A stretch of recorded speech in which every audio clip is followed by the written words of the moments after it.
Hey guys, what is up? Super K-Man Rocks here, and we are here for my LCK Road to MSI Round 1 and Round 2 overview and analysis video. I call it the Road to MSI. This is basically the Spring Split Playoffs, although it's not really the Spring Split Playoffs. A very weird structure, obviously, here in the LCK. We're going to be going over the first two rounds of the lower bracket here today, and that means that we get to see some eliminations because the format here in the LCK is a gauntlet-style format. For those of you who may be longtime fans of the LCK, you might remember a, similar format style to this for the playoffs many moons ago, where it basically was one giant gauntlet to determine a champion in the LCK. It's kind of the same thing now, except the top two teams are slotted into their own little upper bracket, and the loser of that instantly goes into the finals of the lower part. Then after that, it's a pretty standard gauntlet style format, so 5 plays 6, the winner plays 4, the winner plays 3, and the winner plays the loser of 1 and 2. So you use that to find out the two teams that are going to be going to MSI. It's why they're calling it the Road to MSI,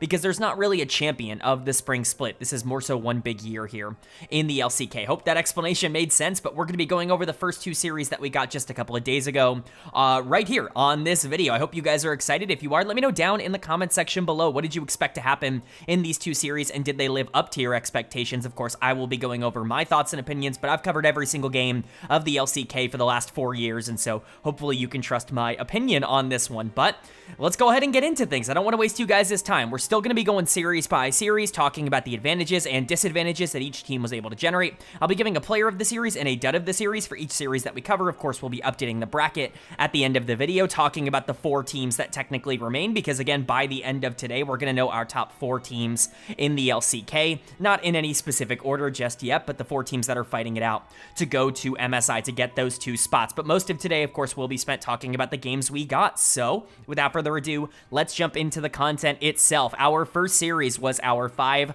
versus 6 matchup, and honestly, this matchup's become very familiar here in the LCK, not only from their times playing against each other in the playoffs in the past, because these two orgs have played against each other quite a lot over the past couple of years, but even just being the tiebreaker that ended out the regular season, the final glimpse that we saw of the regular season here. It's a matchup between the number 5 seeded KT Rolster and the number 6 seeded Dplus KIA. And KT Rolster, just like the tiebreaker that they won that ended up getting them the 5 seed and also getting them into the Legends group rather than the Rise group, they are going to take this once again. Congratulations to this team. They're on fire right now. You could even make the argument that outside of Gen G, there is not a hotter team right now in the LCK than KT Rolster. They've just been dominant over the past couple of weeks. It feels like their momentum just can't really be slowed down by anybody, and Dplus KIA have been on the complete opposite end of that spectrum. This was a team that started off 2025 so hot. The number 1 team in the LCK. Like some people, me included, were calling them bare minimum a top 3 team in the world in the winter split, and then everything falls apart. They finished 3rd in the winter split after being the number 1 seed going into the playoffs. They don't end up making the first stand tournament, and they have just never recovered. They've gotten worse and worse and worse as the year has gone along, and quite frankly, I'm not all that surprised by this. I thought this roster was overrated in the offseason. You can go back and check my offseason grades video, for that opinion, but I'm not surprised to see the lack of cohesion on this team really start to impact their gameplay, because I think there are quite a few things wrong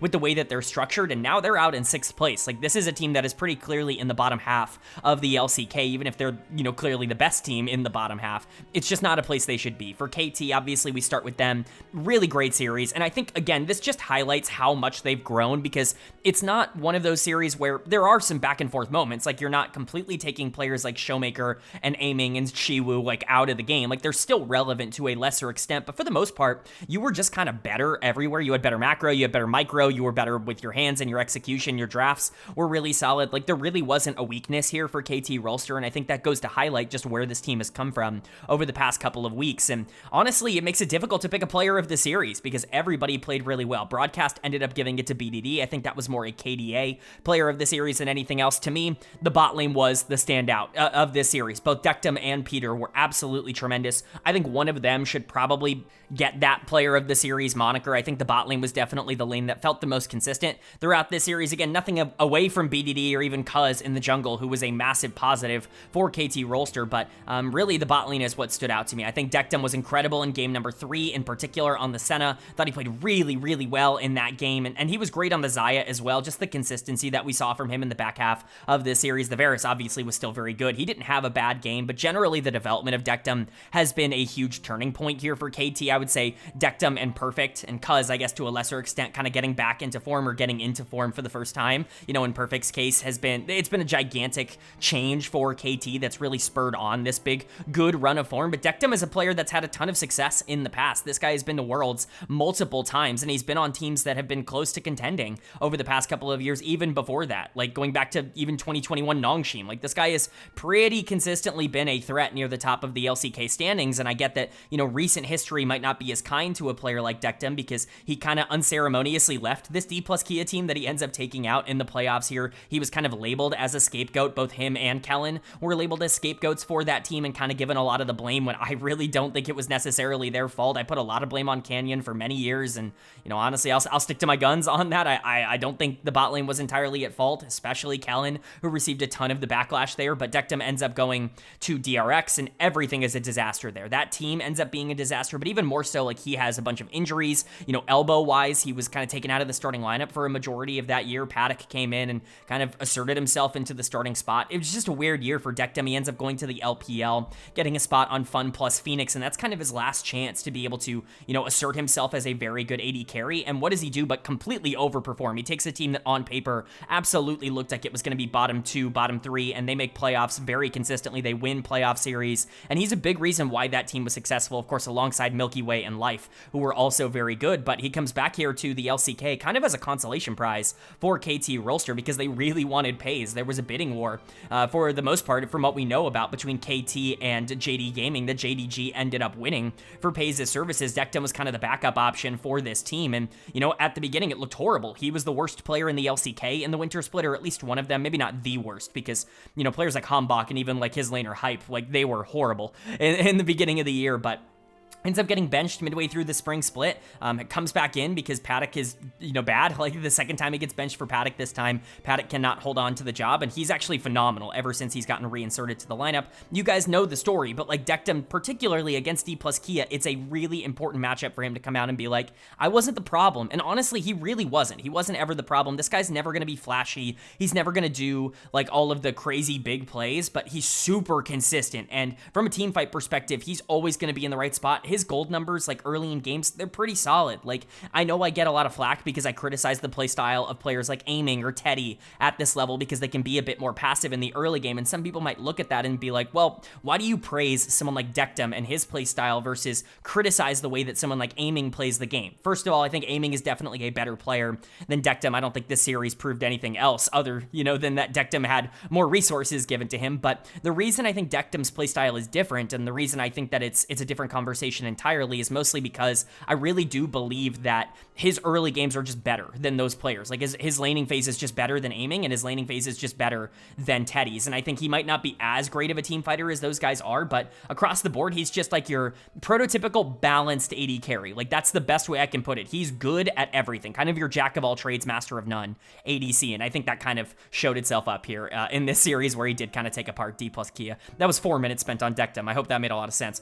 Peter was also excellent, obviously former channel darling here when he was on Nongshim when I was talking about him all the time. Really nice to see him get like an actual shot here in the LCK, be given like a real opportunity to prove that he is a good player and come through with it. He's been excellent across the back half of this split. I genuinely believe this has been one of the better bot lanes in the entire league over the past couple of weeks, and they showed up here today. Aiming and Beryl had no real answer. Peter was infinitely better than Beryl in this series, so again, we'll talk about that more when we get to DK. BDD still was very good. I'm not going to try to take anything away from him. I love the Cassio in game number 3. I love that Cassiopeia is picking up priority once again in a lot of these drafts. I think she's a very good champion that has been a bit underplayed throughout a majority of this year. Cuz continues his ridiculous hot streak. You know, I'm not going to peel back the curtain too much when I say this, but I've definitely been expanding on some of the internal metrics that I'm tracking for a lot of these leagues in terms of coming to value calculations, and Cuz's statistics, like, they grade out unbelievably well across this split. I think that doesn't quite account for a lot of the majority of the first half of this split, and you can kind of be like, you know, he definitely boosted his numbers with how things went over the second half, but,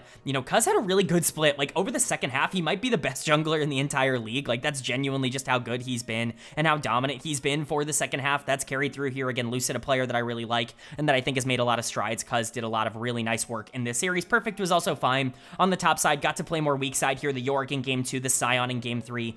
Didn't really need a lot of resources or help from the rest of his team, just kind of got to sit there and do his thing. But Perfect is obviously a huge channel darling, someone who I've really pushed for the past couple of years. KT just look awesome right now, and DK on the other side, they just look miserable. Like, this team has so much to fix going into the summer split. Obviously, this eliminates them from the playoffs. It's a gauntlet style format. There's no double elimination for any team that isn't top 2, and so you can't really afford to have a bad day, and I wouldn't even say this was a bad day for them. This was a pretty normal day in terms of production for DK. They're just not as good as a KT Rolster team that seems to feel completely reinvigorated right now, and it's for a lot of different reasons. Obviously, we can talk about the negatives. First and foremost, Lucid is dud of the series. I don't even think there is any conversation about this. Beryl crossed my mind in terms of how things went because he wasn't very good in games like 1 and 2, I think specifically on the Enchanters, but Lucid getting 2 stacks on Kindred in game 3, like a closeout game, your final game of the split, you pick Kindred, and you end the game with 2 stacks. Like, it's just completely unacceptable. There's nothing else to say. In that regard, it's a miserably bad Kindred game. He was useless on Sejuani. He didn't really get to do anything on Trundle. Like, you can't look at a single game in this series and say that Lucid did anything positive for his team, and I think that that's a really bad thing to say about a jungler who has been pretty active across this year, somebody who I do like in terms of the tape. But he was not good here today. I think whether it was on facilitators or carries, it ended up really being a problem for them. Again, Beryl was kind of in the conversation for me. He just got so out-pressured by Peter on the other side of this. I'm kind of happy to be able to say that because, again, Beryl's kind of been whatever an anti-channel darling is for a very long time. I've criticized Beryl and kind of pushed back on Beryl hype for a very long time on this channel, and Peter is a player who is kind of a channel darling, so to see it go this way in this series, I think is really interesting. But Beryl had no tempo and no pressure throughout this series. Part of that can be attributed to the fact that he played Milio and Renata in the first 2 games, and so a lot of that is going to be on the rest of the team to be able to create. But even on the Nautilus in game number 3, things were not working out, and you're sitting there like as Nautilus trying to set up a Smolder Kindred like double marksman carry with something like Victor in the mid lane. It's a difficult proposition, and Beryl was not up for the task here today. All the other members, all 3 of kind of the carry lanes, the farmers if you will, they were fine, I guess. Like, Shiwu was certainly not the issue on the top side. I think that there were moments where he was quite bad, but moments where he wasn't too bad, especially in lane. Aiming wasn't really the issue. We just didn't really have a lot of room to operate. I don't even think Showmaker was the biggest problem here. Is Showmaker better than BDD? I think this series proves that the answer to that is no, and I think at this point it's pretty clear that Showmaker is probably the number 5 mid laner in the LCK, which is probably the lowest he's ever been in his entire career, but it is what it is, right? DK are just struggling to be able to maintain their tempo at the top of the standings, and as a guy who was kind of a DK hater when this team got announced and when this roster got announced, I didn't love, bringing Beryl back. I didn't think that was going to change everything. Aiming is a player who I've been lower on. Like, Lucid, Showmaker at times show lack of, synergy in terms of how their mid-jungle work. Like, all of these things compounded into a team that really fell off after every other team kind of started leveling up. So DK is now eliminated. They're in 6th place and officially a bottom half team. And for KT, they're moving on. We're going to talk about them again next. Obviously, I spent a lot of time talking about them here, but this is a white hot team right now, and we'll see if they can keep that momentum going. But that's going to bring us to our second series, and KT is going to have to piggyback their victory that they just got into a much more difficult matchup, or at least what on paper felt like it should have been a more difficult matchup. It was the number 4 seeded NS RedForce taking on the number 5 seeded KT Rolster, but KT have no troubles here. It is a 3-0, and this is significantly more dominant than the matchup against Dplus KIA. This might be the most dominant best of 5 I've seen all year long. This was not close, even in the slightest. This was an absolute destruction of everything that Nongshim does at a high level. The players that had been playing the best on this team, players like Kingen and Lehens and Gideon that I gave consideration, strong consideration for all-pro slots. Kingen and Lehens got on the all-pro list. Gideon was somebody that I really wanted to put on all-pro. They got demolished in this series. It was not even remotely close. KT came out with a vengeance and punched their ticket to a telecom war in the top 4. I'm very excited to see how things end up playing out from this point onwards, because Nongshim getting, absolutely destroyed is really, really interesting, but KT are just on fire. Like, this team can do no wrong at the current moment, and it's through everybody. I mean, the same people that I called out last time, I'm going to call out this time. This might even be a bit of a shorter, little recap session. I usually try to keep these a little bit longer when we only do 2 series in one video, but oh my god, like, what is there even to talk about? They won everywhere. Player of the series is the only interesting conversation to have, because I think there are 3 players that just played absolutely out of their minds. BDD in the bot lane continue to just be unreal, but how can I not give this to Peter in the support position? Dude was gliding on Rakan. Like, this is one of the nastiest Rakan games I have seen in a very long time. He got 54 assists across 3 games. This guy was everywhere on the map, and he's going into what a lot of people consider one of the best supports in LCK history in in Lehens. I mean, I don't even think you can argue that. The guy played Morgana, he played something aggressive, he played his signature Elise support, something he's been spamming since the beginning of the year. I can't think of a best of 3 that Lehens has played where Elise support has not functioned somewhere into that, but Peter made him look like an absolute scrub in this game. Like, there's nothing else left to say, especially in game 3, but even throughout the rest of the series, got blasted on Rel, was not useful at all, like 1 in 6 or something on the Morgana in game number 2. Like, it just went so poorly for Nongshim, and a lot of that was Peter being able to create so much. I can't stress enough just how much I like the way that he is playing the game right now, and he's emerging as one of the flashier playmakers in the support position in the entire league. If he can continue his growth development, this guy showed flashes for many years. There was a reason he was a channel darling, ironic or not, because that Nongshim team was so disgusting and he was the only player even remotely attempting to win the game. Like, ironic or not, like, Peter is a player that I really want to see continue to grow, and that's exactly what he's doing right now. And then freaking Dectum, man, like, oh my god, this guy's good. Like, he is actually starting to step up and be one of the more, you know, consistent AD carries. People talk a lot about players built in the ruler mold. I'm not saying that Dectum is ruler. I'm certainly not even trying to make that claim, but he's kind of a player who's built in a similar mold where when you can get him resources and when the rest of the team can get him into a good position,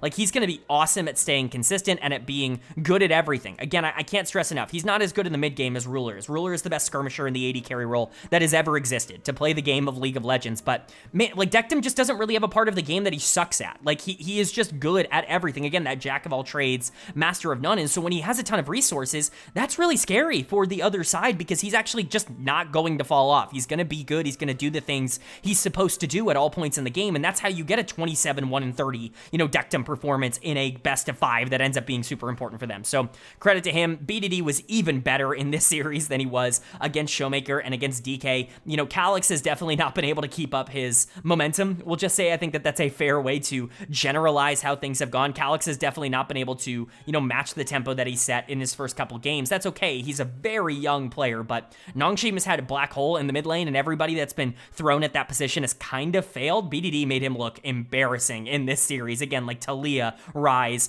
Ahri, specifically the Talia in game number 1. It's just disgusting how good BDD is, and I think at this point, it's pretty clear that, you know, whatever order you want to put the upper echelon of mid laners in, BDD has to be in that discussion. I know top 3 are all, you know, very strong, like Chovy, Zeka, Faker, they're all very good players. BDD might be better than most. Like, if you wanted to put him number 2 right now in terms of your mid lane rankings, can I even really be all that upset with that kind of opinion? That's how good this guy has been. It's almost not surprising that he's popping off in these games. Cuz continues to be the better jungler. Gideon was massacred in game 3 on the Pantheon. That Nocturne was everywhere. And then Perfect also just destroyed Kingen. Kingen, who's been like the pinnacle of what Nongshim's been able to do throughout this split in particular. He's the best player on this team, in my opinion, right now, and Perfect just abused him on the top side of the map. It's just embarrassing for Nongshim, and it's awesome for KT, but for Nongshim, like, holy shit, like, this is a horrible way to end your summers or your spring split. Like, nothing could possibly have gone worse than whatever this was. Your 3 players that you were relying on ended up just getting absolutely blasted. Lehens goes 1 and 23 in this series, and it looked it on tape. Like, he is done of the series. He got destroyed. There's no redeeming quality for the gameplay that he was able to show in this series. It was just, you know, Peter everywhere on the map and creating a lot, and Lehens often being the one, you know, that kind of perished and died at first in a lot of these exchanges. When Elise support doesn't work, it looks awful. You know, I've kind of come around to the point where, like, I think Elise support is more, you know, interesting than maybe I gave it credit for. Like, I was calling it a pick that if you ever drafted it, you were instantly trying to lose the game, and honestly, I still do believe that, like, to a smaller extent, but, you know, with things like Nidalee top coming into the meta, I have less vitriol right now for Elise support than maybe I did a couple of weeks ago, but it still looked awful, and I like Morgana. I think Morgana's underplayed in the meta right now. Things like Caitlyn Morgana, I think, can do really well in the 2v2 lane as a substitute if, you know, teams take away Lux or if you don't want to play it or something like that. Lehens looked miserable, and even on the Rel, like a champion everybody's had success on, it just looked so freaking bad for Nongshim. Gideon goes like 1 in 10 on Pantheon in game number 3. He looked so mental boomed, it was crazy. It's not like the Sedge and the Wukong were any better, but that game was awful. Kingen went 1 in 17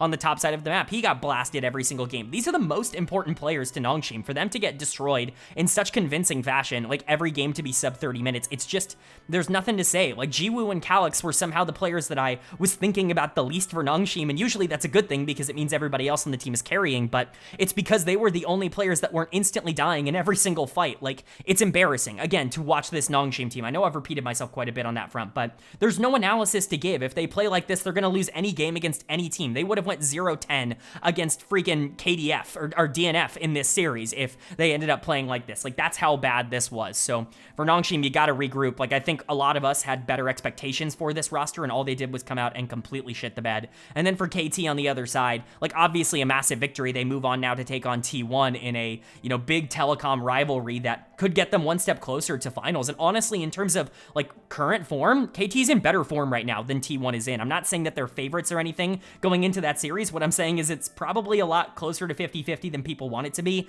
If KT pull off the upset, I don't think anybody's really going to be all that surprised now.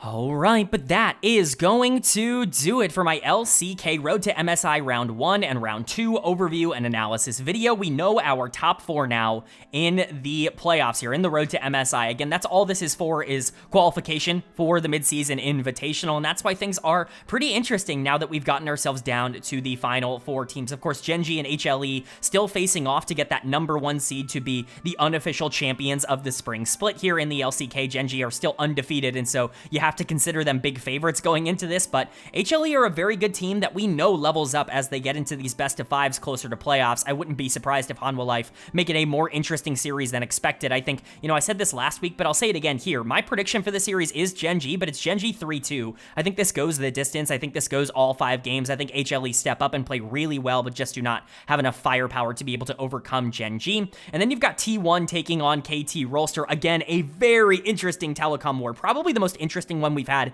in many years, at least in my opinion. I've never really felt like KT in the past couple of years has been on the same level as T1. Right now, they're in better form than T1. And if KT come out and win this and get top 3 and, you know, are 1 series away from making MSI, are we really going to be all that surprised? Like, I'm certainly not. That being said, I'm still picking T1 in this series. I believe in the boys. I believe that they're going to be able to step up when it matters. And especially like Owner, who had a really bad end of the regular season, was so important for this team. If he can just get back into, you know, what he was in the middle of the split, just do that for 1 series against Cuz, I don't think this team's going to have a ton of trouble. So my prediction is going to be T1 3-2. I still think, again, this goes the distance. So I'm predicting 5 games for both of these series, and both of these will be covered in the next video. T1 KT will be done in a series-by-series way, in the same way that we had today, but I think I might do the Gen G HLE in a game-by-game format, because it is kind of the championship matchup, and so, you know, I want to get 2 in there for the LCK, but they both will be in that next video, so stay tuned for that. But that's going to do it. I do hope you guys enjoyed. If you did, leave a like. It really does mean a lot to me. Lets me know you guys are enjoying the content, and it does help get this video out to a lot more people, which I'm always very appreciative of. If you're new here, hit the subscribe button. Of course, like we said, we're going to be covering the final 3 series here in the LCK, but we've still got content coming out for the LTA North and the LPL. We've already wrapped up the LEC. We cover everything on this channel, so if you want a comprehensive overview of everything going on in LoL Esports, especially as we build our way to MSI, this is the place for it. Hit subscribe and hit that bell so you can be notified when those videos do go live. But with all that being said, I hope you are having a great day. I hope you continue to have a great day, and I will see you all